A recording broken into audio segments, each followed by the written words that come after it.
Dan of course the biggest casualty adalah sahabat kita lah. Takut nanti dia kata datang sofa sway kan. Kesian dia. Ada endorsement that worked against him.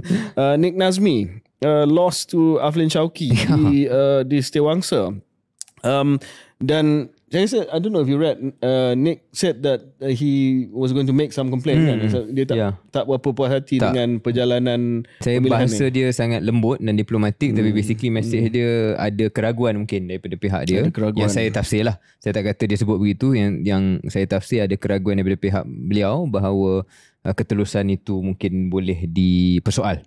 Syarif, mungkin daripada pengalaman Syarif pernah jadi ketua pemuda bahagian, jawatan yang agak besar lah di bahagian, bukan ketua bahagian tapi ketua pemuda bahagian. Of course you had a bigger position di peringkat pusat, naib ketua pemuda, ketua penerangan dan sebagainya.